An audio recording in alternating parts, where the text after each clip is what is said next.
stacks on her mind, grinding all day, hustle refined, shattering ceilings, she's fierce and untamed. Boss is her title, wealth is her game. It was a song that we were listening to, and I don't know how many of you remember this song. It is so fitting for this guest. This song actually came out in the 70s, but so many of the lyrics that we were listening to are still ringing true today. And just to give you a flavor for this song, because I'm like, again, an 80s kid, I love lyrics. So I need to share these really powerful lyrics to this anthem with you. And it goes like this. I am wise, but it's a wisdom born of pain. Yes, I've paid the price, but look how much I've gained. If I have to, I can face anything. I am strong. I am invincible. I am woman. And I'm wearing my I am woman shirt today just because these lyrics were inspiring me. There's such powerful lyrics, high earning community, and truly a beautiful description of the unstoppable force our guest embodies. Today's guest is a woman who's truly changed the game for women in leadership. I mean, truly. I'm so excited to introduce you to Deborah Rosati. She is entrepreneur, she is advocate, corporate director, speaker, and the founder of and CEO of Women Get On Board, Inc. And I actually met her at one of her Women Get On Board, Inc. Events so many years ago now, Deborah. If you actually, and Women Get On Board is really a social purpose company that connects, promotes, and empowers women to corporate boards, which I was always inspired by what you were doing. Deborah has been recognized as one of the top 100 most powerful women in Canada, and she's passionate about advancing gender diversity in the boardrooms across the country. And if you've ever wondered how women can have a seat and a voice at the table where big decisions are made, this conversation is for you. Honestly, Deborah, welcome to the show. I've been actually looking forward to having this conversation because your work is not only groundbreaking, it's so deeply needed. Let's start a little bit with your story. I wanted to know, because I just came one day, I was invited to one of your events, but I want to know what inspired you to create Women Get On Board, and what type of board positions do you actually help women to serve on? And I've always wondered, because I know I've been asked to join nonprofit boards. How does that differ from corporate boards? Wow, that's a lot to unpack. But I know. Well, thank you for chiming me in on I Am Woman, Helen Reddy. Well, some of us grew up in the 70s, so dating myself, that was a very groundbreaking song and has had a lasting impact throughout my career. So, if you ask me the question, it's like, well, what inspired me to create and found Women Get On Board? And I think the backdrop to getting into that is going to be really important. I always like to say I wanted to be a businessman just like my father. I love that. And people look at me and go, but you're a businesswoman. So that was really impactful. You make choices early in your life, and I wanted to go into business. I saw my dad. He was a Dutch immigrant that came to Canada when he was 14 and he was put in grade 1. That certainly was not going to serve him well. So he was really what you would call a self-made man and really a pillar of the community, a successful businessman. And that's what I saw. And my mother was very instrumental in how I directed and where I was going. But I never had the parents telling me, you can't be that because you're a girl. I had an older brother. So I was always really inspired to show up and do well. And my parents supported me through all of that. And so I went into business school. I became a CPA, as we are now defined by. So I knew that business was my heart of what I loved. I took the accounting profession as a profession, and it really has given me the courage and confidence to serve on boards, to lead as an executive. But what really inspired me in 2014, so by 2014 in my career, and I had a very successful career, I rose the ranks from public accounting to controller to CFO to taking a company from ground zero to a very successful exit. And in early 2000, I went into venture capital, and I was serving as a general partner, serving on the portfolio company board. So that really began my board career, even though it wasn't defined as it is today. So fast forward to 2014, I would be asked by women, and I was already serving on public company boards, private company boards, public sector boards, not-for-profit. I had a portfolio of different boards I'd served over for in the last 15 years prior to 2015. I would get women asking me, how did you get on a board? And in 2009, a pivotal year for me, I was being asked to speak at women in leadership conferences. And I called my slides, women, get on board. So that was probably a precursor. No way. I had a very strong vision. But then I decided in 2014, going into 2015, this is bigger than myself. I have a purpose. I have a social purpose, and I want to elevate that next generation of women corporate directors. And I come from being usually the only woman around the boardroom table. And I thought that inequity really drove me and inspired me to say, we can do this. So, and I do have data we'll go into, but the inspiration was, I wanted that next generation of women corporate directors to have a place, to have a voice, and to make an impact. Have a place, have a voice. I love that, because I think that, we were talking about Helen Reddy's song and how the lyrics and the words still all ring true today. And I'm just thinking about you saying in the 70s that I want to be a businessman. I just love that. Because I think, again, so relatable, because I think, sadly, there's still probably many people who'd be shocked by that statement, right? Unfortunately. So it's so great that you're doing some of the things that sounds like your father inspired you to do, and that you recognize that, there can't just be one. So let's talk, we can get into the numbers and the stats a bit, but what's the difference between a corporate board and a nonprofit board? Because I think, as women, I've been on boards myself, and quite a few of them have been nonprofit boards. So let's talk about it, and maybe talk about the numbers of women even being on boards. Okay, well, let's just sort of start with that basic question of what's the difference between a not-for-profit and a for-profit board, right? At the end of the day, governance, I have to take a step back and go, what is governance? Because being on a board is about governance process. You have a fiduciary duty to act in the best interest and in good faith. And so for whether it's a not-for-profit or for-profit, you have, as a board member, you have 4 lines of sight. You have oversight, you have insight, you have foresight, and you have insight, oversight, and hindsight. And whether you're on a not-for-profit or a for-profit, you have fiduciary duty, you have fiduciary responsibilities, okay? So one of the fundamentals is a lot of women will get asked to be on not-for-profits, and they'll do it because it's close to their heart and it's a charity, and which is great, but do it with a purpose and do it with a passion.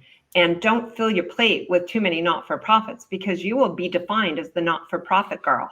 So I think we all have passion and we all have areas that we care about, right? And so you have similar responsibilities, liabilities, whether you're on a not-for-profit or a for-profit, right? And so that is, those fundamentals are the same. The difference is one is for-profit, and so for-profits, typically you're getting paid as a director. Typically, your cycles might be, your filing is different, your reporting is different. And so you need to have a level of education going into any boards about your responsibilities, your mandates, your fiduciary, whether it's for-profit or not-for-profit. And any board you're going on, you're going to do due diligence. And I will give you one pause in my career, if I may. I went on the board of Junior Achievement. It was in Ottawa. It was in the early 2000s. Believed in the cause because it was about the economic power of staying in school and in financially empowering those students that were getting that mindset in grade 8. So I believed in the cause. I have financial expertise. I can read financial statements like there is no tomorrow. I did not read the financial statements. My friends were on it. It was a great cause. Within 9 months, that particular chapter was about to go bankrupt. So, however, we merged. Lesson learned is always read the financial statements, understand the financial wherewithal and whether it's a going concern or not.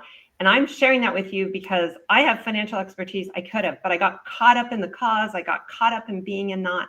And I'd say, whether it's a for-profit or not-for-profit, do your due diligence. Yeah, I'm taking notes here because you're like oversight, hindsight, foresight. And yeah, oversight, insight, foresight, and hindsight. Hindsight. Okay. Yeah, I've noted because I've been that person on that board, not-for-profit board, that was not doing well and and I'm in finance, did not read the statement for the exact same reasons you just said. And I'm sharing that with you because it was a lesson. And I will get people say, well, it's a private company, their financials aren't disclosed because it's a public company, they're on CDAR, you can go on their website, it's there.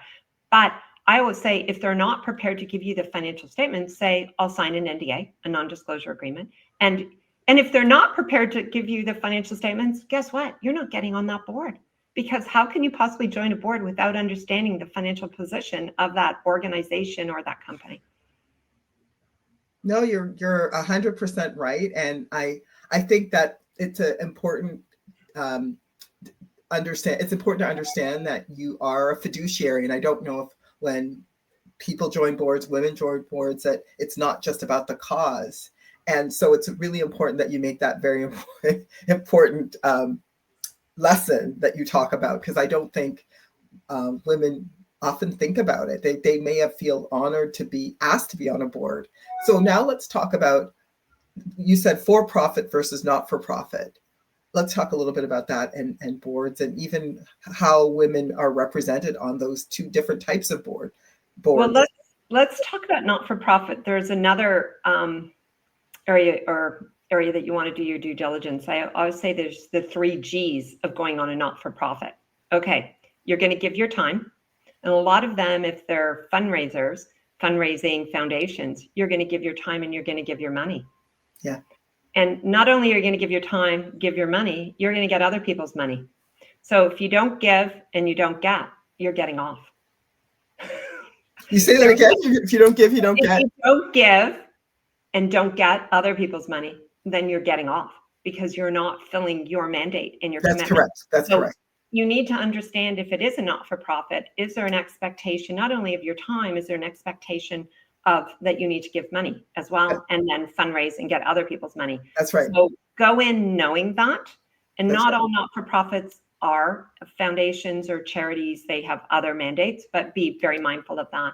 And for not-for-profits, there's, at the end of the day, usually your stakeholder, your donors are your stakeholders, right? That's right. Have a fiduciary to them and a stewardship to them. And so, making sure you understand that, making sure and their financial viability. I've been on not-for-profits. I told you the experience with JA. I've also been on other not-for-profits where it was they were very dependent on government funding. Well, the government decided to pull that funding out, it left a huge funding gap. How are we going to source that? What's our other revenue streams? No different than businesses. So don't think when you go into a not-for-profit, it's not going to have financial. You need to understand the financial viability and where the sources of funding are from and what your commitment should be. And then also when you join not-for-profits, usually there's terms. Sometimes it'll be a 3-year term, renewable 2 3-year terms. So I was on the board of the National Ballet School. I love the work. I had to do the give and the get, so I stayed on. And I loved ballet, so I was passionate about dance. My 3-year term was coming up, and what I had done is I was chair of the Audit and Finance Committee, and it was just before I was starting Women Get on Board. My 3-year term was coming up. I said, thank you very much. I have a successor to take on the chair of the Finance and Audit. We had also gone through succession planning for the CFO, the new head of finance. And I also knew my headwinds, I needed to lean in. I was starting a company then. So I had a successor. And then it was a very easy, thank you very much, I'm not renewing. Whereas a lot of people will feel this sense of obligation. I can't. My advice is know your exit the moment you get on. What's your exit strategy? Well, give, get off made me think, okay, if I have to give money, my own money, I have to get money from others. I also have to know when as you said, your exit strategy. I love it. Well, and I would say the reason I'm sort of referencing that specifically to not-for-profits because I've experienced it. And then I see a lot of women, their challenge is like, well, I don't know if I need to step away and I'm like, well, look, you have a term and it's not, yes, you care about it. You can always donate. You don't necessarily have to be on the board. So I think just be really deliberate in why you're joining and when you're coming off. Okay. But as you journey in your board career and your board experiences, make sure that you're taking on a chair role, a chair of a committee, a chair of the board. You should not only be going on, but when you come off, you're chairing a committee, you've taken on a leadership role. Be very strategic.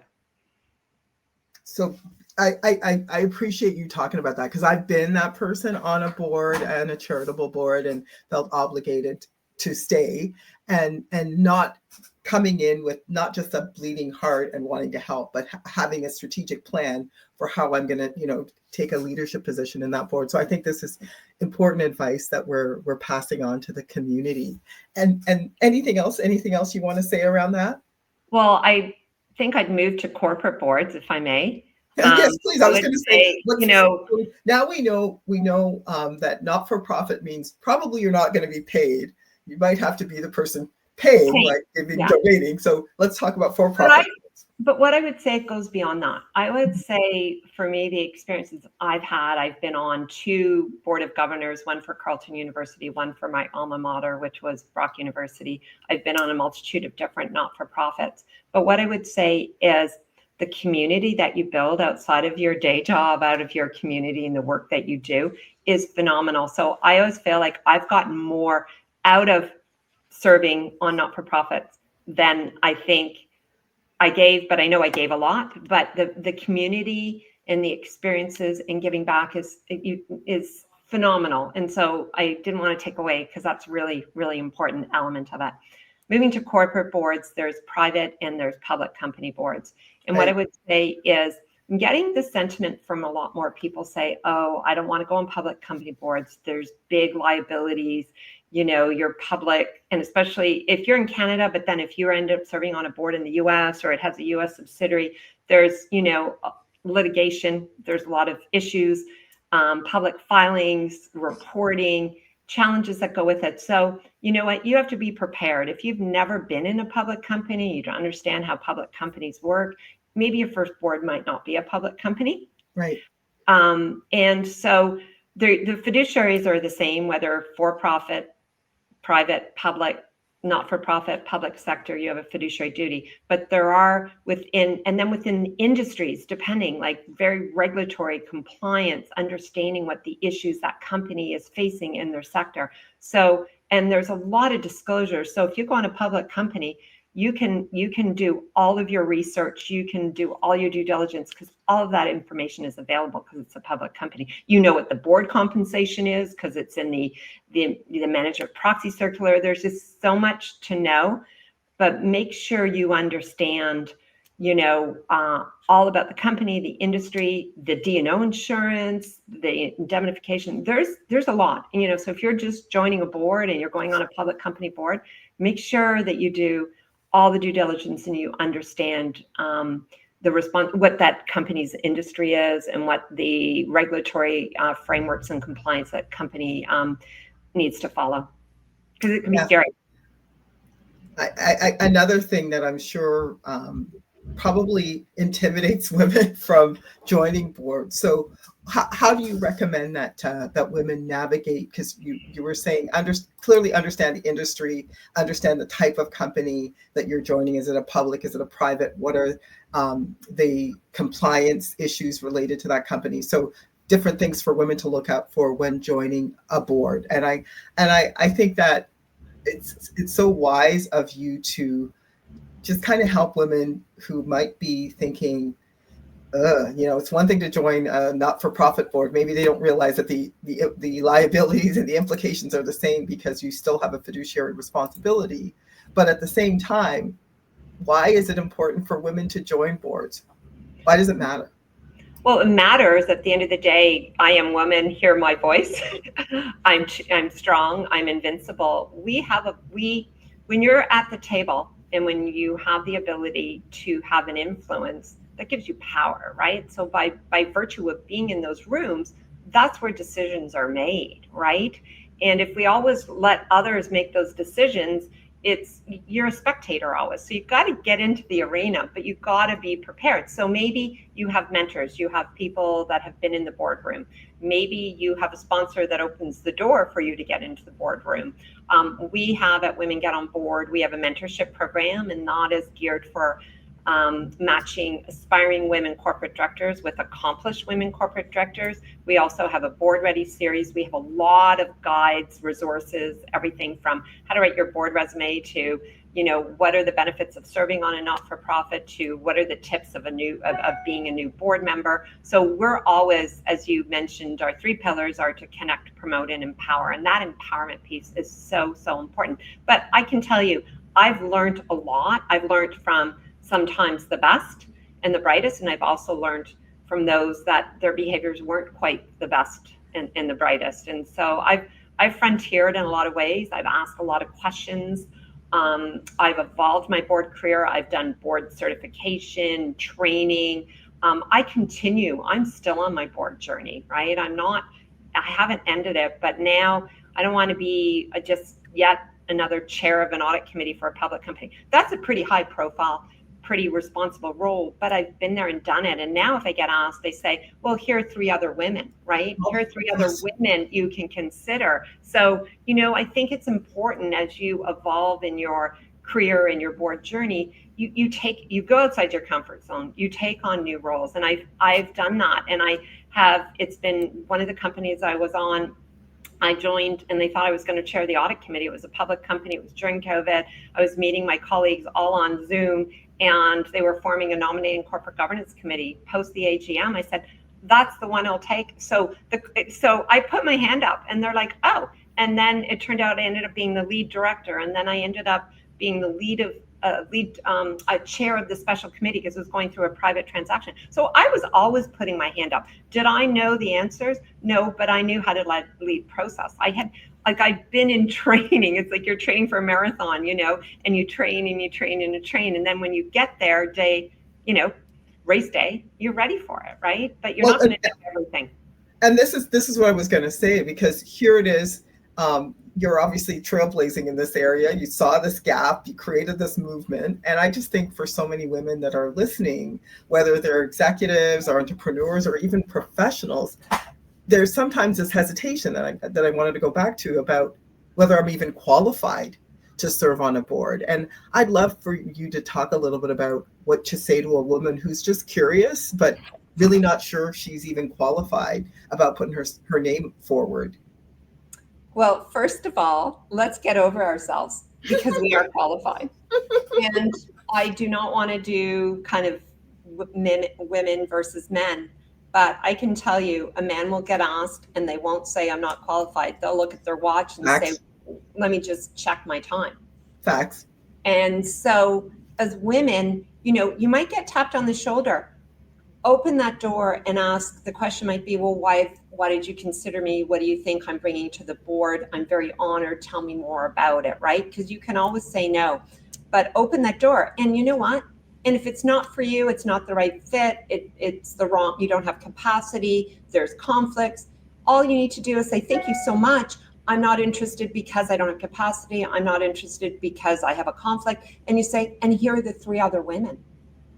And I've seen it where women will say uncategorically no and they move on. And I've seen other women say, I can't, but let me find you some names. So keep the door open for other women is something I'm hearing, right?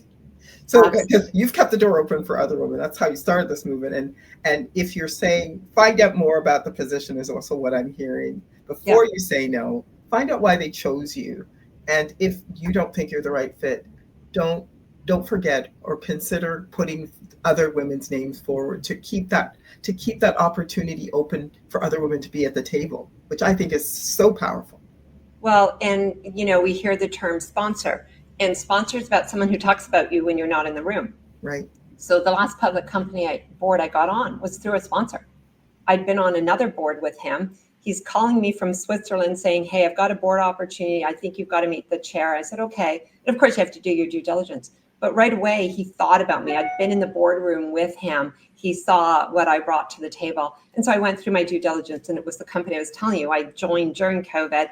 Half of the company is over in Zug, Switzerland, and there was a few of us here in Canada, in Ontario. So I was really honored, but I needed to do my due diligence as they needed to do theirs. So, and I've had other opportunities where, you know, I might have been chair of an audit committee, and I know the audit firm and the audit partner, and one of their clients is saying, hey, we're going through board renewal. Who do you know has this skill set? Can you make some introductions? So I've been really fortunate that my community has really put me forward in different ways. And I can't say yes to all of them, of course. And I know I'm not necessarily going to be actually get the board appointment and be selected, but, love going through the process. But going through the process takes a lot of preparation, a lot of preparing to interview, understand the company. And I had one, if I may give you an example of how I did come prepared. I did get referred to a board opportunity. It was a fintech company. I was referred by the audit firm, and I'm in my first interview with the CFO and the CEO. And I read the financials. I know how to read financials. I read the financial segmented information. And I noticed there was the healthcare and there was the tech side of the business. And I could see that the healthcare section really needed to spin off from the business. So in the meeting, I just asked that question: when are you spinning off the healthcare division? And the CEO looked at me in shock. Are we under an NDA? And I said, well, no, it's actually note 15 to your financial statements. And then we just moved on. So I wasn't being cocky. I was asking a question that was very relevant to understanding the business. So I use that as an example. And there'll be areas where others will have expertise. You're going to read the documents, you're going to go in and you're going to ask, because that's going to help you inform whether you want to be part of it or not. Right. And they can see how you add value, and then you're bringing something of value, right? So it's a win-win. Yes. I know so many also high-earning women in our community who want to get a seat at the table. They want to actually influence beyond their business or career, whether it's like impact investing, philanthropy, or governance. And I think those are some of the reasons that they even get excited about being on a charitable board. But I'd love for you to share on how being on other types of board, corporate boards, private boards, how that can also expand a woman's influence. Well, at the end of the day, I think we have to have courage and confidence to serve, and lead. And so different ways to do that. Now you have your courage, you have your confidence, and you're going to learn. There are times where I fell down and I just had to dust myself off and keep moving forward. But I also, as I evolved, I found my voice more and more. I would find situations where I'd be in the boardroom. I didn't speak up in the moment, but I had a conversation after because I knew that it would have an impact. So maybe your question again? Oh, no problem. I just really how being on a board can expand a woman's influence, because I think that being able to make an impact is something that so many women who are doing well want to also do good. They want to leave a legacy behind where it's beyond what they do in their day-to-day, right? And I think getting that seat at the table to be able to have influence, to make an impact, to ask. And I know as women, we have very strong EQ. We show up with emotional intelligence. We're observing, we're seeing body language, we're seeing who's shaking their head, who's not, who's yelling at each other. That I always say that there's kind of, as you show up, use your emotional intelligence. You're empathetic, you're listening, you're observing. And I've used that as one of my guiding superpowers. I love superpower. Yeah. Superpower, where I have the courage to ask the question, but it's how you ask the question. It's not even the question itself. It might be, something gets tabled and it's complicated, right? And instead of saying, oh, you should have simplified this, you could say something like, hey, listen, why don't you walk us through this and help us understand why you came to that decision, right? Like, it's not what it is, it's how. And that kind of empathy that you lead with really can then make people comfortable, right? And it's no different than, the client work you do, the work that you do, how executives show up, is having that empathy to ask the questions, but ask them in a way that's a safe space. Yeah, and all of those things, if you're at some of these tables, like these corporate tables where major decisions are made, and you can actually have an impact on them, that I'm sure ends up shaping those communities, right? Like, so having being on a corporate board where it could be, an initiative that's going to directly impact women, you being that voice that, as you were talking about that company before, where you asked a question and it made them think, oh yeah, I really need to consider moving some of my, when are you going to separate these two businesses? Make them think, okay, you're somebody who can offer value, and you're also somebody who I want to select on my board to influence policies and, shape what's actually going to happen outside of those doors, right? So I think it's really important, as you said, to show up with that confidence. And it's something I know women like myself, women everywhere, even women doing well, are continuing to work on. But it's, at the end of the day, you're touching on representation, and that when women are at the table and they ask questions and they use their superpowers, business actually end up doing better, right? There's a lot of research. I believe, and you referenced the Malcolm Gladwell book, The Magic Three, right? Yes. And I was using, because I've seen it out there, so I can't say that I created it. I talk about the power of three. One woman on a board is a voice. Two women on a board is presence. And one woman on a board is token. Token. Two women on a board is presence. And three women on a board is a voice. So that's that power of three, the magic three. When you get to, you're not the only voice, and you get there, there's another one around the room. And then when there's this magic three that happens, it really turns the conversations in a way that is magical, and people are looking. So if you're the lone voice, you got to keep showing up on that lone voice. And I have been many a time, but I know I'm not doing it for myself. I'm doing it for the greater good. So when you join a board, this is the point I wanted to make, is that you're not serving in your best interests. You're serving in the best interests of all the stakeholders. So you have to be independent minded, okay? So you're not going, oh, I might get a financial gain out of that. You're like, what is best for all stakeholders, right? And you have to be reminded of that. And that independence is so, so important when you're making decisions in the boardroom.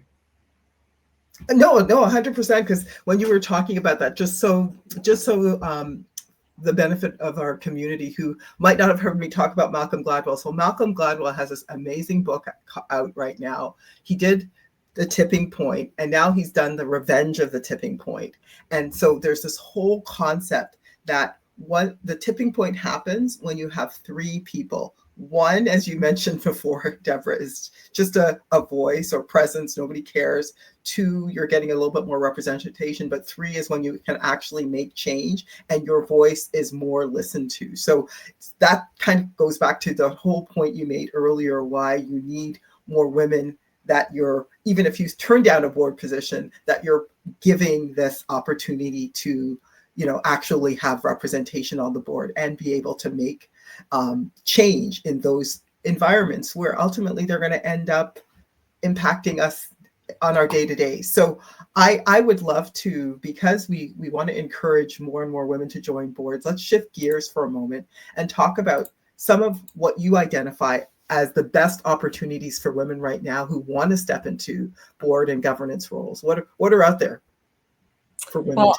I think first of all, I think you have to understand what your value proposition is, what you bring to a board. I'm an entrepreneur with financial and governance expertise. I've worked in high growth transformational companies in technology, retail, consumer, fintech, life science sector. So when opportunities come up, it's like, well, what do I care? Like, it's always like, what do you care about? Where do you have expertise? Where can you lean in? And so you need to identify that first, right? But I do think that women were showing up in sustainability. We're showing up. A lot of women, we may not, less than 9% of TSX listed companies have female CEOs. So we're not all going to show up as, I'm the CEO, I'm going to take that seat. but what is your superpower? What is it that you bring? Is it, is it transformation? Is it digital transformation? What are some of the unique skills that you had, or projects or leadership roles that you've taken on? Because all boards in different ways, we're in a very, term VUCA, volatility, uncertainty, Yes. complex, ambiguous world. Right. So, and geopolitical and tariff, there's so much uncertainty out there. But what is unique about you, and what can you bring? Is it something that you really care about from an environment perspective? Is it something that you really care because it's women's empowerment? Is it something that you care because it's an industry that you understand, right? And so, when you're thinking about it, but it may be that you're not going to be tapped on the shoulder because people don't see you that you're interested, right? So you've got to, we'll talk more about those tips, but that networking and letting your community know, not just I want to be on a board, but the type of board and, the size of the board and geographically, or do you want it just to be in Canada, or do you have global connections? So it's really important to articulate and be really intentional on the boards that you do want to serve on.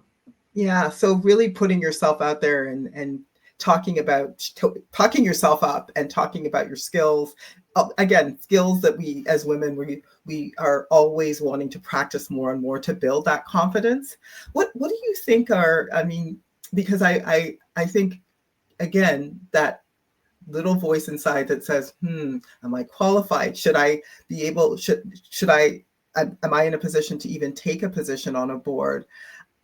We talked about that businesses do better when women are on boards, but it is still an uphill battle. So what do you think are some of the big barriers you see women facing when it comes to getting these types of opportunities? The opportunities are there, but the barriers are still in front of us as well. Well, Women Get on Board is an example. We are a member-based company. I'll use that example. We post out board opportunities every 2 weeks. We just had postings go out. We've posted like 230 board opportunities for this year alone, of which about 30% are paid. So our members are actively getting those in their inbox and going through them. And I know they go actively and looking at them. And I just had a lovely story from one of our members. She said, I saw this posting. It was, an adjudicator. I thought, I'm just going to put it out. She put her best foot forward. And she really impressed the executive recruiting firm that interviewed her and said, well, look, we've got 2 other people that we're going to put in this role, but I'm going to put you top of list when another opportunity comes up. So you will have to kiss a lot of frogs. Okay. You got to do a lot of interviews, but don't be discouraged because you never know where it will come back.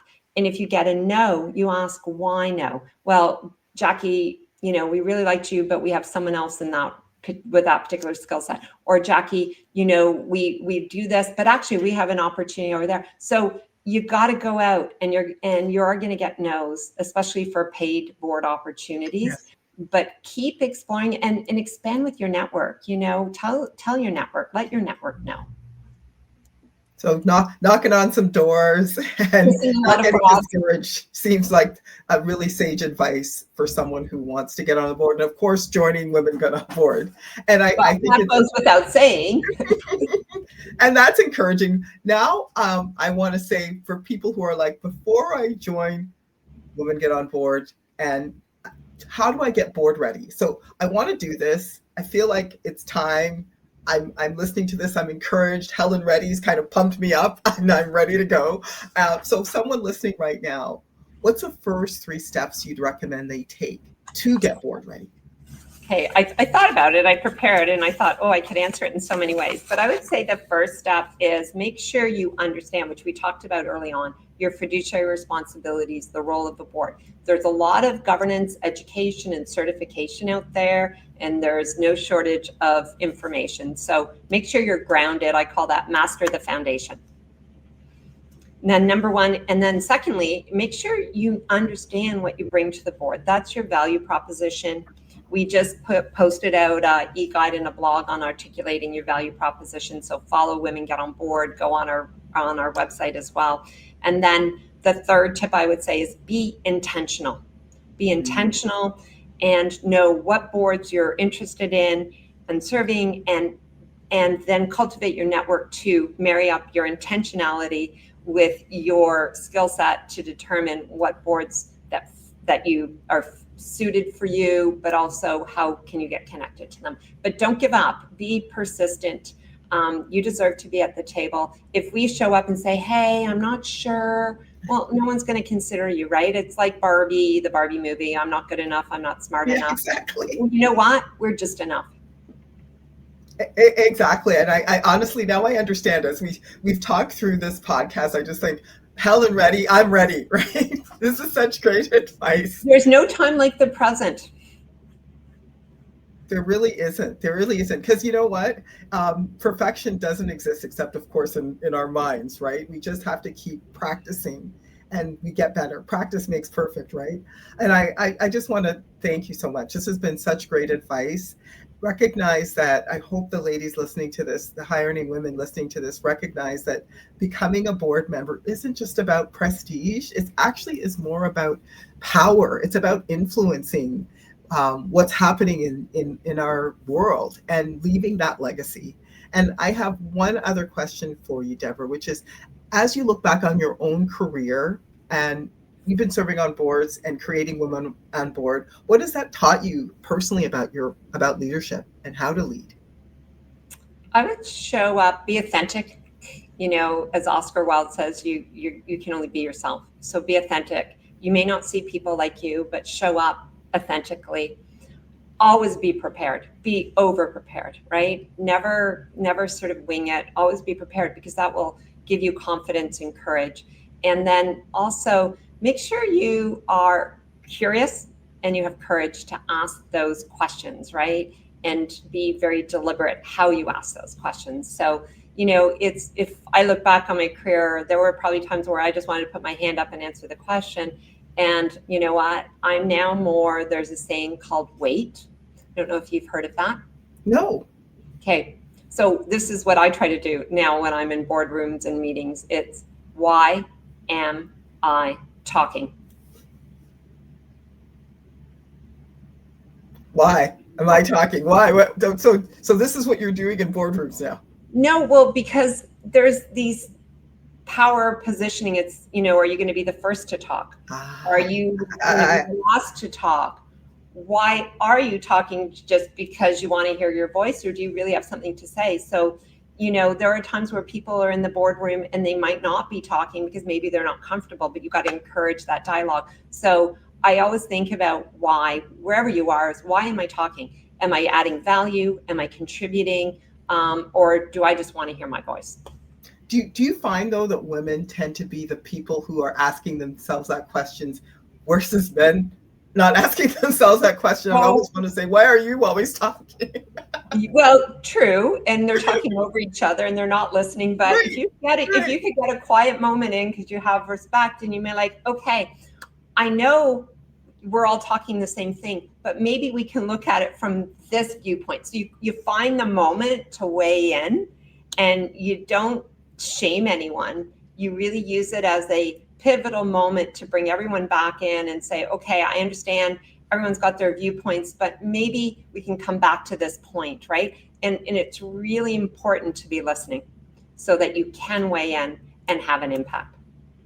So listen, try to add value, show up, recognize that if you're prepared, you're going to be more confident. I mean, honestly, our community needs you to share some of the wisdom you've gained, because honestly, you've talked about growing up in the 70s and wanting to be a businessman. So clearly you've paid some prices, probably paid the ultimate price of being a resilient woman. So I'm obviously paraphrasing Helen Reddy's word, but I just think that our community needed to hear this, because there's so many women out there doing great things that think they're not good enough to be on a board. So I actually have a few more rapid fire questions I've prepared for you, because we just can't let you go yet. Okay, all right. Are you ready? I'm ready. Fire. Okay. So first question, what's the boldest decision you've made that have helped you to leap forward? I think the boldest decision I made was starting Women Get on Board. I started on the back of a napkin. I had a lot of people, why are you doing that? What about this? What about that? And you know what? I had a really strong vision, and I had a great community, and I had conviction, and I was doing it. But I would say that was probably biggest leap for me. Women get on board. Okay, number 2. This is a money show. So what's the most important lesson you've learned about your relationship with money over the years? Because I think that's a big one for people. What's a lesson you've learned about your relationship with money over the years? Never spend beyond your means. Take a very disciplined, be financially disciplined and financially savvy. I mean, I'm a CPA. I articled my first tax season when I was 19. So I know about income splitting. I know about income, so, and I would say you're not going to have all the expertise. So, and this will speak to you, is have a great financial advisor, an investment advisor that knows your risk appetite, knows, and that you've got a plan. You've got a plan that's going out. Last year was spending time on my decumulation wealth strategy. Right. Okay. So I love tax and I love finance. I'm not the expert in where all my investments should go, but at the end of the day, I like to know that I've got a runway and that I am putting money away for the future. I was income splitting very early on. I was buying RSPs when I was early on. So I won't say I'm savvy, but I have financial discipline. And it sounds like you've got a great life team, like people who can help. And that's really helpful if you're trying to make a big impact in this world, is try not to do everything by yourself, right? And I wouldn't. And to me, that's when you have expertise, you can ask those questions, but you also have to ask questions and you have to be forthright. What happens if I do this? What's the impact, right? And, advisors are there to advise you. At the end of the day, you have to make the decision. Agreed. Especially as a woman who's bossing up, right? Last question is, if you could give back to your younger self, what piece of advice about building your career and financial confidence would you give yourself? Early on, doors were shut for me and I just kept showing up. So I would say be persistent, be passionate about what you do, and be purpose-driven. And all of those, if you line those up, then it helps you make decisions, and also learn to use the word no. There's N and there's O. Yes. I think as a woman in my 50s, I feel like no is becoming easier just because I'm more tired. But confidant community, high earning community, I hope you're listening that no is a full and complete sentence, right, Deborah?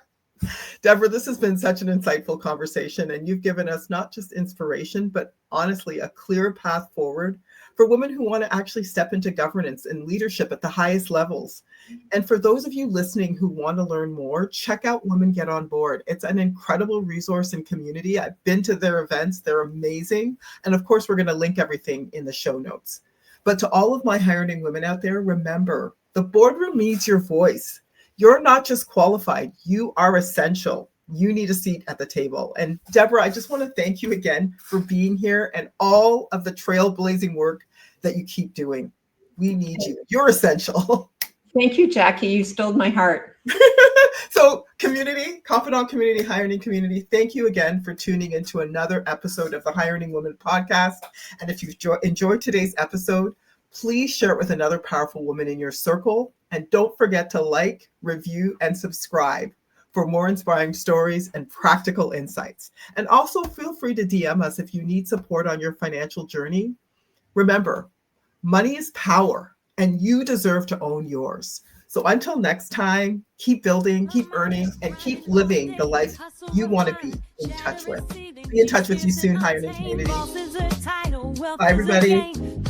Thank you so much for being here, Deborah. Respect comes easy when